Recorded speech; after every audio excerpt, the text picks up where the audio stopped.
Thanks for tuning in to this episode of Once a DJ. If you'd like to support the show, then head to onceadj.com/support to find out how you can help. If you'd like to get in touch with any feedback or suggestions, email onceadjpodcast@gmail.com. Once a DJ is produced by the good people at Remote Control. If you'd like to find out more about working with them, head to remote-ctrl.co.uk. Time for the show.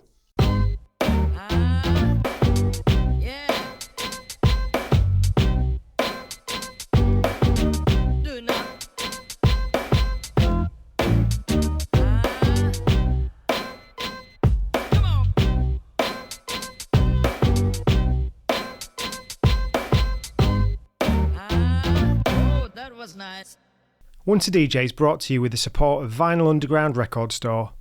Since 1993, VU has been shipping new and used underground house, techno, disco, hip-hop, soul and more worldwide from Northampton in the UK. They're your go-to store for upfront releases, repressed classics and deep digging for undiscovered gems. And they're a great crew to deal with who really care about the music and their customers. To show the support to the Once a DJ community, they're giving you 10% off your next order.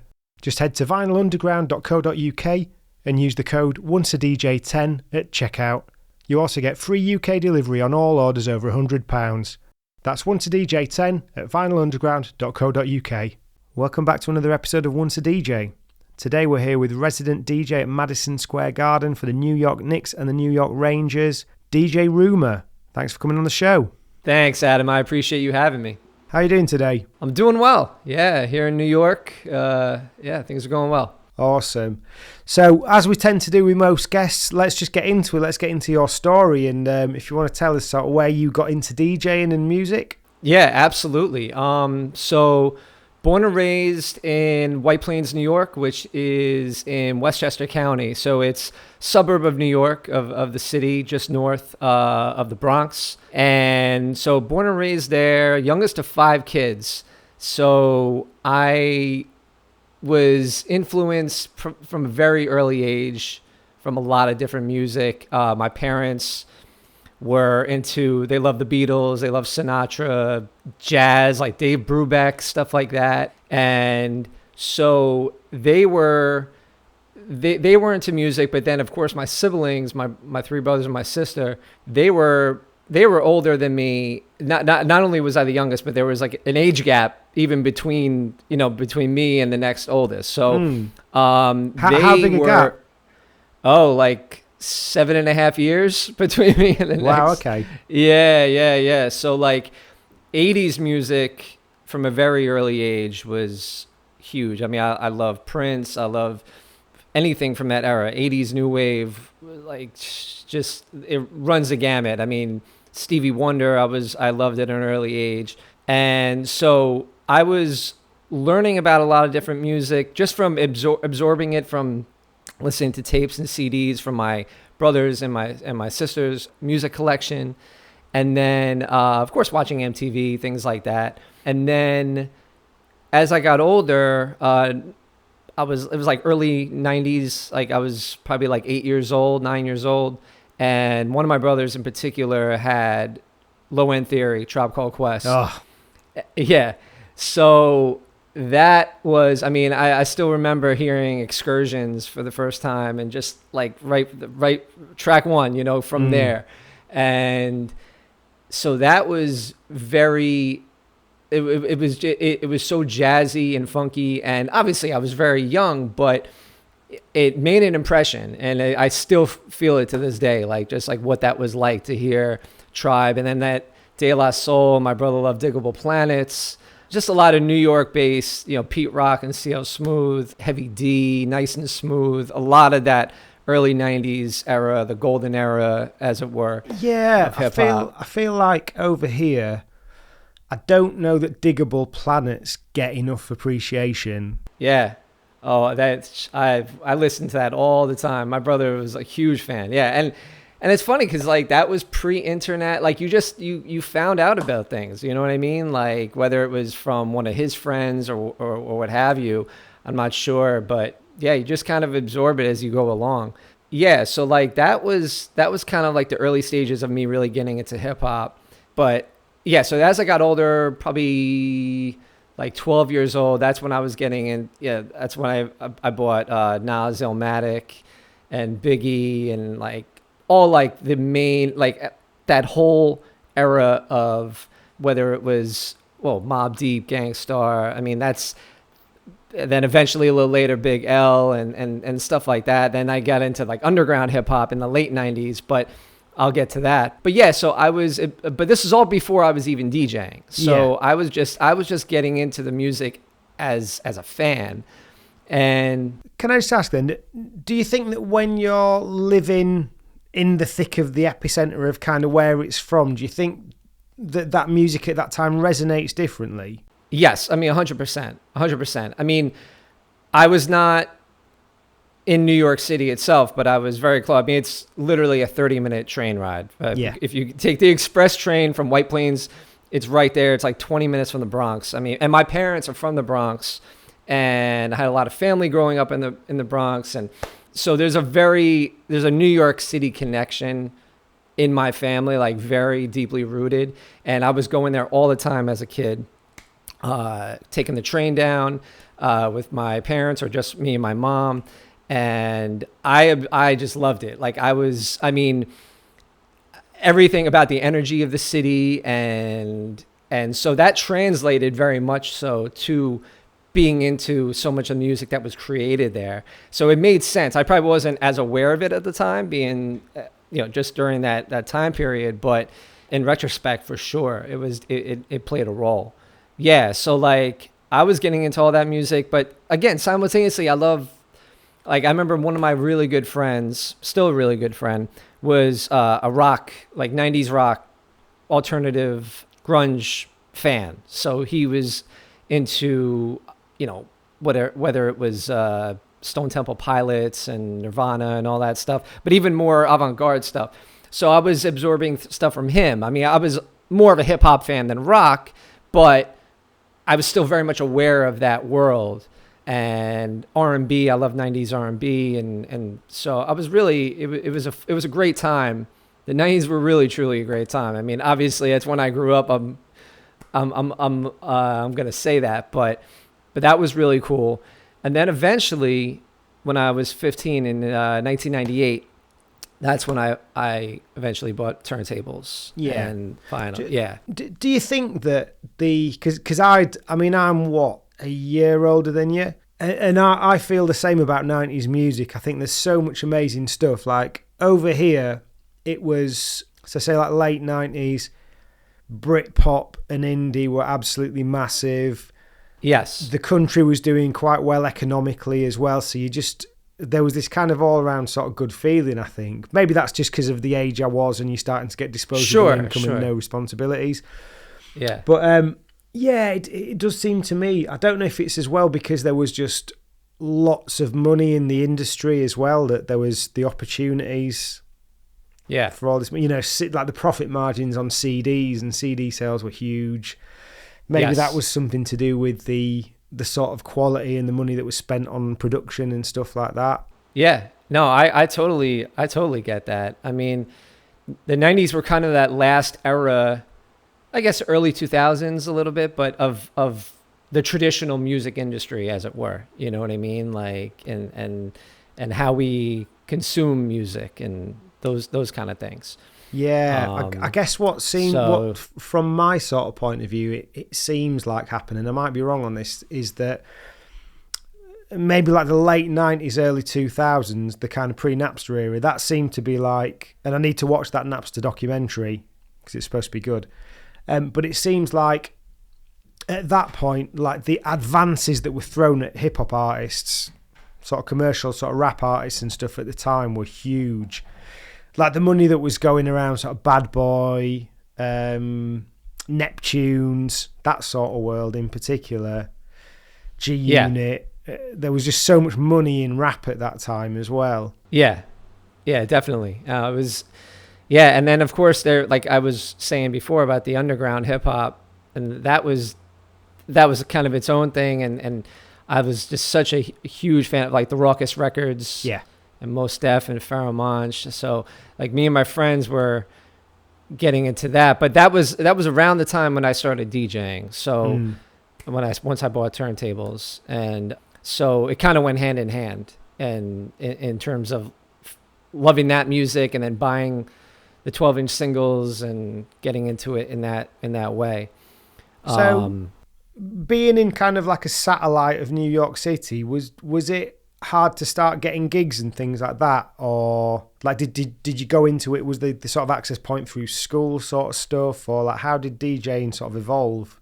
Yeah, so at first I was a bedroom DJ, just scratching, trying to I was very obviously, like every DJ, not very good at first, but started buying records all the time and going into I'll never forget getting my first turntables at a place called Music Factory in the Bronx on Fordham Road.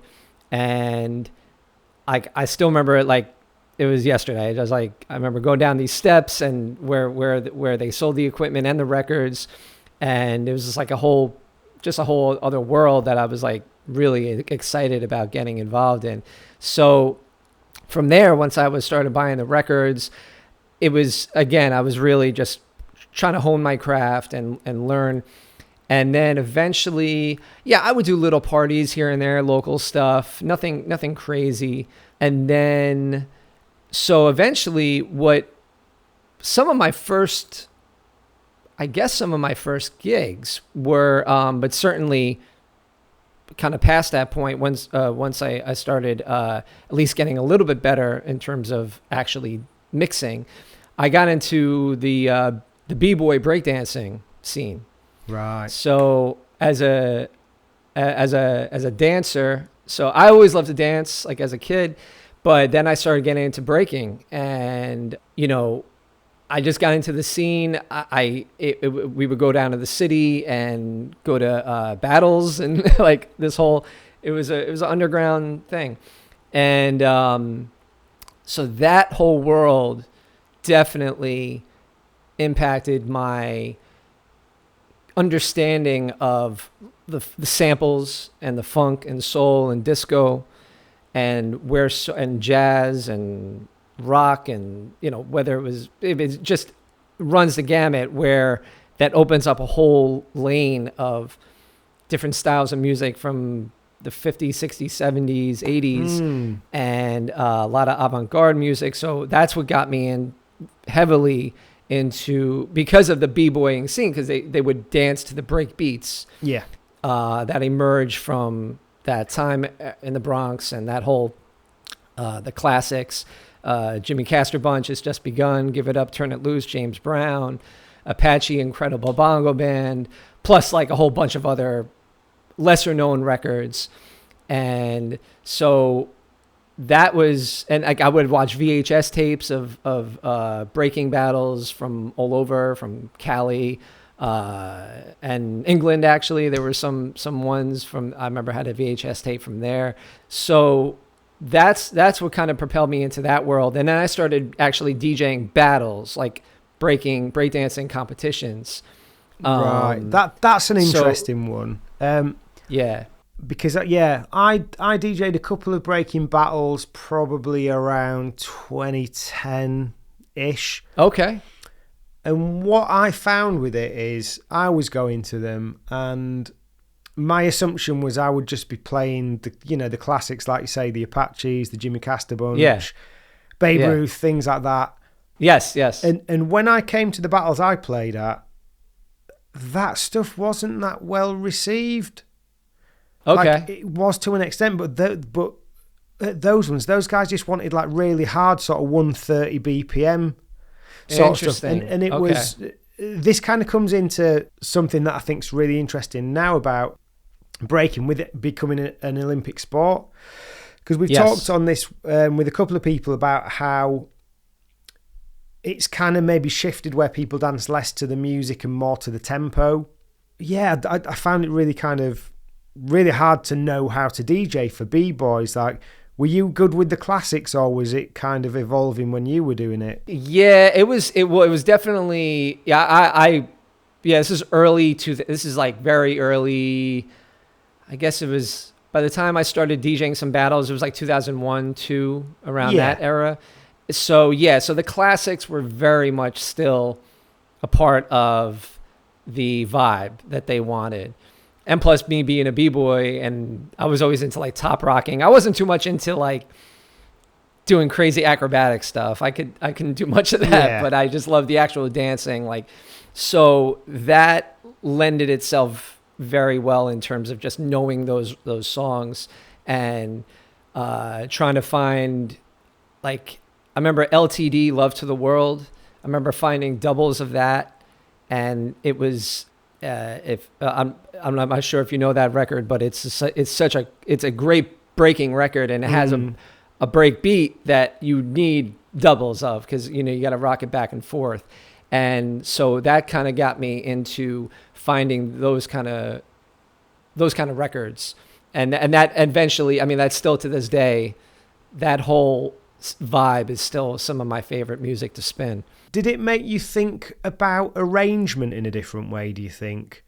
And like, it must be interesting, like being a breaker and thinking about how rhythm goes through someone as well. Yeah, that's an excellent question, actually. I mean, it probably was a factor without me even knowing it, just because if I wanted to keep a certain tempo from, say, 110 to 120, because it's not too fast where you're going to throw the dancers off by playing something, whatever, 140 beats per minute, or going too slow at something 85 beats per minute. Now, granted, those are still very early days of DJing for me, so I wasn't as much into BPMs per se, but that came a little later when I started arranging things more by BPM. But it was more of a instinct, like a feeling. Okay, I can dance to this. This will work for them. Yeah. So, yeah. Like almost like an empathy. Yeah. Oh, yeah, nice. for sure. So where did you move on then from the breaking? Yeah. So eventually, after graduating high school, I eventually moved to the city. I moved to Manhattan. Went to college down here. Graduated Hunter College in the city, and so my early years in the city trying to find, like, I didn't have like a set plan. It really was, it was an organic type of a situation where I knew I wanted to DJ, but I was still going to school. So it wasn't like I could only dedicate so much time.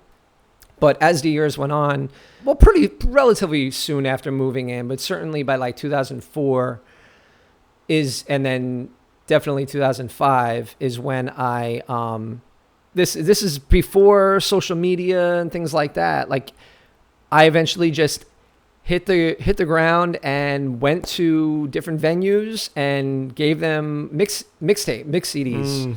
And I would introduce myself and be like, hey, like, I knew a few people in the city, but like I think I was the first out of all my friends to move to the city. So it was kind of like, it was definitely it was different. I mean, obviously growing up near it is not exactly the same as living in the middle of the city. Yeah. So it was definitely, I had to network, and eventually some of those things panned out. I eventually, again, bringing vinyl.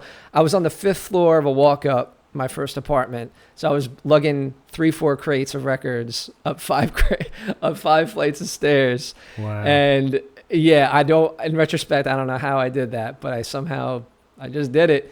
And I started doing some weekends and down in the village, eventually landed a residency at one venue, and it was great. I mean, so many of the venues during that time were, I mean, granted, it was 20 years ago, but it was they were so musically open. It was kind of like the last remnants of the 90s New York. Even though it wasn't the 90s anymore, you could still, you had to know the classics. Okay, I mean, not necessarily like B-boy classics, but I'm saying like playing Luther Vandross and playing, Teddy Pendergrass and like Chic and Roy Ayers and just like really good vibes like that. And, Maze and Frankie Beverly, records like that. And then, of course, playing the current hip hop or playing some 90s hip hop. And then house too. I mean, we didn't even talk about house, but house music, of course, I've always had a passion for 90s house music and the Masters at Work vibe. Oh. Like that's definitely what got me into a lot of that realm. So doing these venues, there were more lounges that I was doing at that time and bars. Once a DJ is brought to you with the support of Vinyl Underground Record Store. Since 1993, VU's been shipping new and used underground house, techno, disco, hip-hop, soul and more worldwide from Northampton in the UK. They're your go-to store for upfront releases, repressed classics and deep digging for undiscovered gems. And they're a great crew to deal with who really care about the music and their customers. To show the support to the Once a DJ community, they're giving you 10% off your next order. Just head to vinylunderground.co.uk and use the code ONCEADJ10 at checkout. You also get free UK delivery on all orders over £100. That's ONCEADJ10 at vinylunderground.co.uk. I wanted to create a product for the listeners to be able to support the show and for the guests as a token of gratitude for being on, so I've teamed up with Sure Shot Shop to create some Once a DJ 45 RPM adapter clamps. These are my weapon of choice as a 45 adapter as they add stability and grip to aid you in any setup. These are available for £25 each plus flat fee postage from onceadj.bigcartel.com, and if you'd like to see the other models you can buy and also customise, check out sureshotshop.com. Just whilst we're on this and just going back to the sort of networking and the sending mixes, did you have a kind of strategy where you focused on the village specifically, or were you looking at new bars, or were you kind of naive and like, I'll just go anywhere, or like, because I would imagine, and I may be well wrong on this, but I could see it being quite a cliquey sort of thing. These are the guys that are DJing these bars, and it's kind of hard to get in there. Oh, for sure. Yeah. And that's, I mean, it's something you have to contend with. It's just it was a much smaller circle of DJs at that time. I mean, this is again pre-Serato. So, and even the early days of Serato, 2005, because 2005 is when I got Serato. And like, I would say all the way up to like 2008, 9, it was still relatively a small world, even in a city as big as New York. Yeah. Because it just wasn't, this is before social, I keep saying that, but really before social media and that whole, DJs have always, there's always been a kind of a cool factor, if you will, with DJs, but it wasn't as prevalent as it is today. I mean, today it's like, it's completely different. So I think that was an advantage because there was that much less competition. And, but also you just be yourself and you play the music that you think fits right, but still incorporating your own style and what the music that you're passionate about. So that's what I tried to do. And yeah, it was definitely cliquey to a certain extent, but that's the other thing. I started meeting a lot of other DJs and it was great. It was a good time to be involved in something like that. Yeah. And looking at your website, there's a lot of kind of corporate stuff in there. Was that something that you consciously tapped into? Yeah. So once I got into the club, doing some clubs, I was also people were reaching out to me to start doing some corporate events, private events. And that could be, I mean, I was handing my card out, obviously these things happen. You network and eventually you get an email or a call. And it was a different type of DJing for sure, because you were still using your music knowledge and your skills as a DJ and reading a crowd. But first of all, it wasn't as late. It was like, and much shorter hours. Cause that's the thing in New York, it was 10 PM to 4 AM for all those years of So I had wonder I had to bring somebody. That was bars and clubs. I mean, that was kind of the going, I mean, give or take, maybe it would be more like 11 to 3, but certainly within that time frame of 5 to 6 hours where you're DJing. And But I liked it. Like, and I still like it. I still like doing a full night, not necessarily having an opener. I mean, if there has to be an opener, that's fine. That's cool. But in those days, you just learned, and that's how you learned how to play so many different genres, because you had to. You had in the open format world of DJing in New York at that time, you had to know how to play classics and play some R&B, and then hip hop, house, reggae, back to classics, and like it's just like it runs the gamut. So I'm at some point going to do a big post-mortem on the things that stops me progressing more as a DJ, because there's loads of them. And one thing that I've probably always been aware of is that my energy levels will steer what my music selection is. So say I'm playing somewhere and there's kind of an hour till closing or an hour till kick out time. If I'm tired, I've definitely had a habit where I'll start playing slightly more mellow stuff, kind of subconsciously. Would you ever find those times where your body's against it? Say if it's 3 a.m. or whatever, and you've just had a really long day and you've just got to try and keep the energy levels up, or could you kind of separate and be like, no, this is what the people need? Yeah, I've always been able to just kind of just get it done. Like, even if I had that low energy, I mean, these days I'm not doing as many of those very late nights. I mean, a lot of my work these days is much earlier in the evening. But in that time, and plus I was just that much younger. But yeah, you just get it done, and sometimes all it takes is a group, say a new group of people who come into the club and they're really energized, and they just got there at 2:30, and you're playing something where they haven't heard it in 20 years and they're going crazy, and then you feed off that energy. So that's something that I usually try to look for. Yeah, like, as in the era when I was DJing more and I was doing local bars and doing it all off vinyl, I would be concerned about getting a load of requests for things I didn't have. So say, like, I love Mo Money Mo Problems, amazing record, but I would hold back from playing it because I wouldn't want to get a load of shiny suit requests for things that I didn't have, because it's like a gateway into that sort of world. Because I remember getting just told I was shit before because I didn't have certain tunes. Like Yin Yang Twins, this girl was like, oh, can you play this? I've not got it. She's like, oh, you're shit, aren't you? And I'm just like, yeah. What else can you say? Yeah, well, yeah, because if you play one song from that deviates from what you were playing before, yeah, it can definitely change things up for sure. Yeah. Yeah. What have the crowds been like, sort of working around sort of New York? Are they generally all right, or do you get some quite rude people? I mean, it's a mix. Obviously, it depends on so much, but I would say, yeah. I mean, there's no perfect kind of situation. I mean, or at least it can get close to that.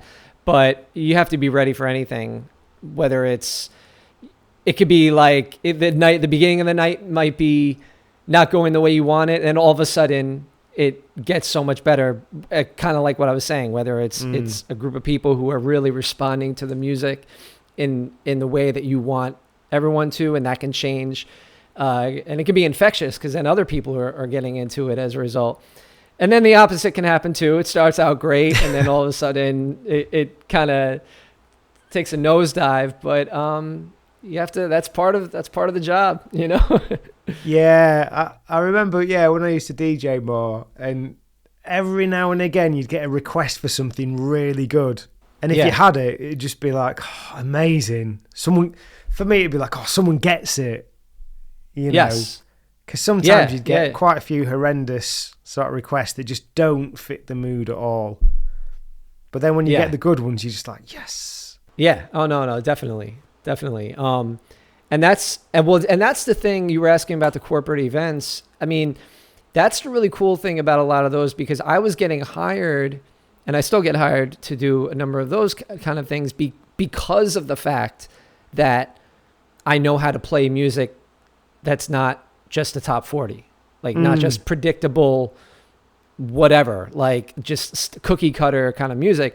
I'll play New Order, and I'll play Blondie, and I'll play Depeche Mode and The Cure and Tribe and De La, and like, you know, so it's like that's what they want. And sometimes it's more background music. It's not necessarily dancing per se, or it could be background, and then maybe the last hour they'll try to get a dance floor going. But when I do those events, I definitely think the music nerd in me has helped. Like being such a music nerd, being such a like just being so into the classics has helped me, because people can know that I do that, and it's not going to be a predictable type of set. So something that I find quite interesting now is about consumption of music and how it's so different. People don't get handed tapes, and there's not a lineage. People go on YouTube, Instagram, whatever, and it's their algorithms. Everyone gets such a unique sort of musical journey, musical spread, if you like. Have you done any corporates where it's been like loads and loads of 20-year-olds? And if so, is that like a really hard sort of crowd to play for, or can you kind of still just do the sort of cool stuff? No, I mean, a majority of the events that I do are more mixed. It's not just one demographic necessarily. But yeah, I mean, thanks to Serato, that's the great thing about that. You have the music on there, and you read the crowd, and if you have to cater to that audience of like of that kind of demographic, then you got to do what you got to do. You know what I mean? And you're there to do a job. So you don't want to get too artsy about it either. Like, oh, this is the, even though I may think that the best music is this certain sound, not just because I like it, but I think it plays well to the room. But at the same time, you have to do what you have to do. So it's a balancing act. You have to know how to navigate that. And it's not easy. That's experience. Like you just need to be in those situations multiple times to know how to navigate it. You can't just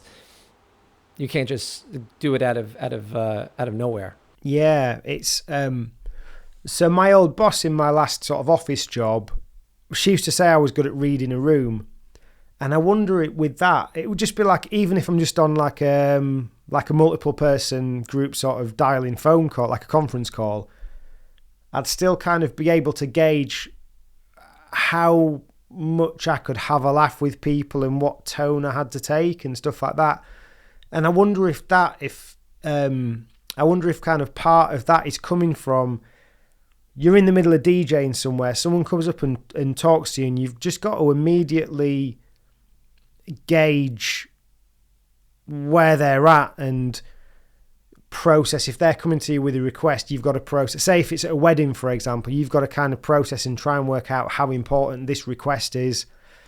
Yeah. Because is it going to derail everyone else? And you've got all that. You've got to kind of almost be a bit of a politician or like you've got to be like bureaucratic. I don't know exactly the right word, but you've got to make these kind of like reading between the lines sort of decisions. Yeah, definitely. And you need to make them quick. Yeah. Especially these days where it's like the whole quick mixing thing, and where you're playing, some DJs are, I quick mix, but I try to let songs breathe when I can. Yeah. So that's another balancing act where you want to keep it moving and you want to keep the vibes going, but you don't want to play 10 seconds of a song and then people turn around and say, "Oh, why'd you cut the song off?" So trying to do that and play a song that someone really wants to hear without losing the crowd. You have to make those decisions in real time. It's like, it's and you don't have time to explain to them that it's not necessarily going to be the next song, because you've got to get it in context, because you're too busy. Yes. Even if you're not quick mixing, you've got to kind of have your ear here. You're trying to kind of get your beat matching right, and then you've got to get to the right mix point. And at the same time, you've got to try and kind of talk to this person and manage their emotions and their wants and their needs. Oh, yeah. Pretty difficult stuff. Yes, for sure. So from there, then, did the corporate stuff build up to the MSG work? Like, how did you get that? And just for any listeners that don't know, when we say MSG, we're referring to Madison Square Gardens. Yes. It was around that same time period. So this is like still in the 2000s when I started doing the corporate stuff. Also doing fashion events. Like I was actually DJ like a couple of fashion shows in the city. And so it was a whole world. There's just so much work to be had outside of just clubs. At least in New York there is. So I was definitely open to those experiences and working in that realm. And then eventually I was doing a lot of mixes. So I've been creating mixes for a long time now. I put them on cassette tape way back in the day, late 90s, early 2000s, but then eventually obviously on SoundCloud and Mixcloud. But yeah, like there was a certain era where I was creating so many mixes, and they're still there. Most of them are still up there on SoundCloud. Yeah. And so I was doing, like I did like a whole Stevie Wonder mix, James Brown, 80s new wave. Your James Brown one's had over 1 million plays, hasn't it? Something like that. Yeah. And like, again, that's like totally just from my B-boy days, like learning about the breaks and some of his, just everything, all the classics plus lesser known records by him. And yeah, and I was doing like, I was doing yacht rock mixes way back in the day. I know that's kind of, yacht rock is like a thing now, but that was still kind of like early days of that being a thing. It was like 11 years ago, I think I put that out. I love all that stuff. Steely Dan and Michael McDonald and, it's just so good. So, yeah. So basically me playing all this kind of music, and I was putting mixes. I also made some mixed CDs. So, I had a mixed CD that I would just hand out to clients or whoever, prospective clients. And, eventually I got an email. I believe someone heard it that was associated with the garden, and then they were doing guest DJ spots at that time. So essentially to do a halftime set or a pregame and a halftime to rev the crowd up. And yeah, so this was like the end of 2008 when I did my first one. So this is to go in there live, right? Yeah, go in there live. And I had like a turntablist angle. I was doing a lot of scratching and a lot of kind of live blends, like acapellas over different beats, and this is also very much the kind of mashup, the height of the mashup era. So playing a rock record and then into 90s house, into back into hip hop, like kind of all over the place. I mean, that still exists today, but this was relatively early days of that being on that level. So yeah, so I did. It went great. It was great. It was surreal, obviously, because I'm a lifelong fan of both teams, Knicks and Rangers, and this was a Knicks game. And okay, so just there, can I just ask then? Sure. What would have been the biggest typical audience you were playing to before that point? Oh, like how many people? Yeah. Say like, I don't know, 1,000, couple of thousand. Yeah, if that. Yeah, something like that. So yes. At a Rangers game, what's the sort of capacity? Is it about 18, 20, something like that? Yeah, it's around there. Yeah. That's a big increase. Yes. Like, yeah, for sure. In that, but does you it all just kind of blur into one, or are you like, oh shit, there is a lot of people here? No, I mean, definitely it took me a little while to fully get used to it. But this was just a guest DJ spot. This was just because there were other guest DJs as well who would come along at that time, 2008, 2009. And then I did a couple more over the next 2 years, a few more. And then in 2010 is when I started, when I came on there as a in-house resident DJ. So essentially working behind the scenes to enhance the vibe. And so it wasn't as much of a featured situation. Although we still do that. There'll be those times where I'm featured, but more often than not, it's behind the scenes work, and I am curating the music, but in coordination with everything else that's going on, with the video screens and announcements and what have you. It took me a while to really get used to that and understand the nuances of everything. Once a DJ is brought to you with the support of Vinyl Underground Record Store. Since 1993, VU has been shipping new and used underground house, techno, disco, hip-hop, soul and more worldwide from Northampton in the UK. They're your go-to store for upfront releases, repressed classics and deep digging for undiscovered gems. And they're a great crew to deal with who really care about the music and their customers. To show the support to the Once a DJ community, they're giving you 10% off your next order. Just head to vinylunderground.co.uk and use the code ONCEADJ10 at checkout. You also get free UK delivery on all orders over £100. That's ONCEADJ10 at vinylunderground.co.uk.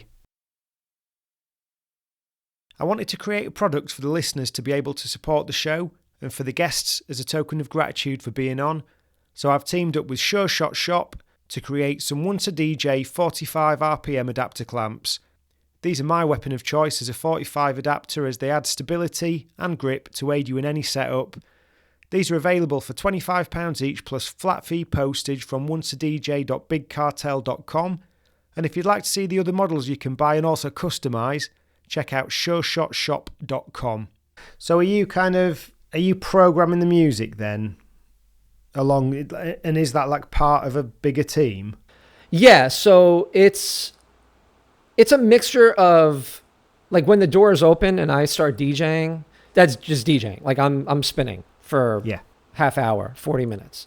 But as the game goes on, there's just certain things that I'm taking a director's lead to come in. I'll tell you what, it's a lot of music beds, a lot of instrumentals. I mean, yes, I'm playing a lot of songs as well, but but I have to be ready with a lot of instrumental, because there's an announcer making a different announcement. This is like between different points of the game, whether it's between the quarters or at halftime or what have you. So, and I'll play like classic funk, instrumentals, or DJ Premier, Pete Rock instrumentals and things of that nature. So that's fun. But in terms of the actual songs that I'm playing, I have to be aware of what's going on in the game to get the vibe, if it's a celebratory moment or if it's more of if it's a moment that's kind of a critical point of the game and it's more dramatic, if you will. So it's not as celebratory. So I have to have all these different ways to go into and different playlists that I'll set up beforehand. And then in real time, I'm making decisions. Yeah, so rather than reading the audience, you've got to be reading the game. Yeah, pretty much. Pretty much. Yeah. So you've got to kind of know your sport then. Yeah, definitely. I mean, it doesn't hurt for sure. Has it opened up any sort of unexpected doors for other types of DJing that you would have never thought of? Yeah, I mean, it's definitely, I've had the opportunity to work a lot of different events. I've done some other, like I've worked the US Open tennis and things of that nature out here in New York, and a few other kind of sporting events. But yeah, I mean, it definitely, it's a very specific lane, but you're still utilizing your music knowledge. It's not as different. I mean, yes, it's different, but it's not drastically different in terms of utilizing, like, just the years and years of consuming music. You could do it in that way. Yeah. So how does the music differ for a tennis crowd then? It's just like upbeat, pop, and then playing like some 80s classics. Pretty similar. Yeah. It's not too different. When you got that sort of assignment, as it were, would you have then been like sort of going to have you got people that you'd go to go, what sort of stuff do I need to do for tennis? Or do you just get there and you just have to read it? It's a combination of things. I mean, I try to basically before any event I do, whether it's something in the sports realm or if it's just something private event, corporate event. I mean, I'm one of those DJs that I prepare a lot. I know it's kind of like the cool thing to be like, I just read the room and that's it. Yes, I read the room, but there's a lot of planning that goes in beforehand. So, I mean, I make playlists that I think will work with certain events, but then the event itself that I'm working, I try to work with the client and know not only what they're looking for, but what they're not looking for. And certain genre, I'll be like, is there a certain genre that you want to stay away from? Please let me know. And I'm happy to accommodate.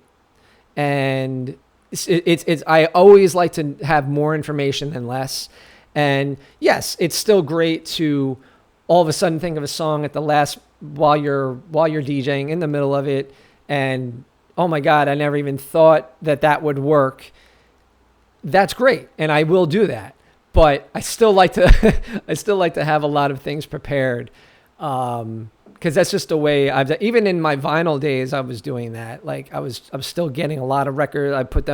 I'd have the BPMs labeled very clearly on the upper right hand corner of the vinyl, and as I'm going through and oh, this record I have doubles of it. All right, I'm gonna have to put 2 records on, and now go back and forth. So I just think that comes with years of experience. So yeah, it's another, when it comes down to my big post-mortem, that's going to be another thing. I'd never really practiced. I never really beyond sort of selecting my records to go off and play somewhere, I didn't really think about it too much beyond that. I know John First, who I had on here, he talked about like he would think about the running order of a night and who's the DJ that he's coming in after and how he's going to kind of mix out of what they do, and then how he's going to set it up for the DJ that comes after. And that's like a level that I was far too like tunnel vision for that sort of awareness. Yeah. No, it can be daunting, because it's like your mind is going in a million directions. You're trying to do a lot of things simultaneously, and but again, you do it. Each event that you do, every party, I think it accumulates, whether you know it or not. It's all helping you as you go forward. No matter what kind of event it is, it's like it's all going to be helpful. Even the gigs that don't go well, you learn from it. You're like, all right, well, I'm gonna fix that for next time. Yeah, and I mean that sort of same thing lends itself to experiences in life, doesn't it? Within reason. Yeah, you know, a lot of things that don't go as well as we'd hope, we still learn something from them, even if it's just not to let yourself get in that situation again. Yeah, so day to day then, week to week, what's your kind of split of doing the sort of MSG work versus going off and gigging? Is MSG effectively like a full-time job? It's I mean, it's not a full-time job, but it's definitely during the season, so between September and the summertime, it definitely it takes a lot of my time, for sure. But I still work a lot of other events and completely outside of the garden, and a mixture of doing some nightlife here and there, but certainly more of a focus on the private events and the corporate events. And so it's a nice balance. I mean, definitely depends on the time of year. I know December is always very big because I'm doing like holiday parties and it's the middle of the season. So there's a lot going on in months like that. And then so it's all over the place. I mean, it's definitely a unique type of schedule for sure, but it works out well.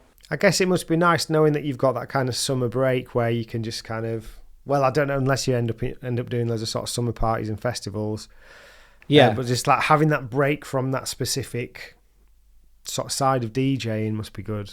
Yeah, no, for sure. It's always nice to have some time off and kind of recharge the battery, as it were. So Amazing. I think we've covered a lot of stuff there.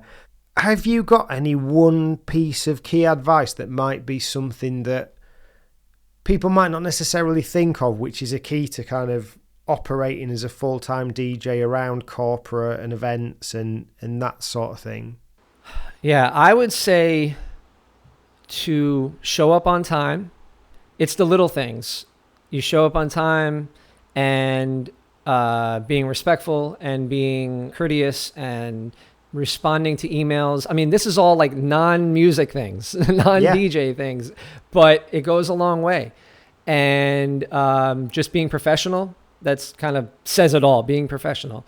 And then on the music side, like I was saying before, being prepared, knowing your music. I mean, that takes years and years, obviously. And not everyone's going to have that like the lane that I'm in. I'm kind of the last of that generation to learn on vinyl. And of course, yeah, I'm from New York, so I definitely come from that school of classics and R&B and funk and soul and like all that stuff. And so not every DJ is going to be exactly in those same genre, working with those same genres. But no matter what you do, or if it's you just play whatever kind of genre, just being prepared and being confident with what you can bring to an event. And all those things combined, I think, help out a lot. And of course, networking and all those things help, and they matter for sure.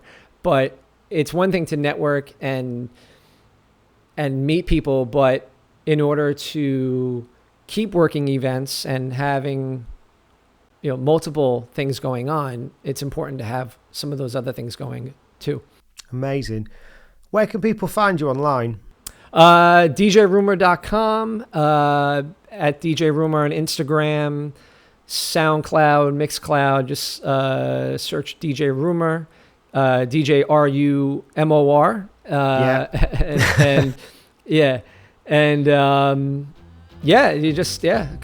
All those places. Amazing. Awesome. Well, we'll let you get back to your day, and thanks very much for your time. Adam, thank you so much for having me. I really appreciate it. Thanks for tuning in to this episode of Once a DJ.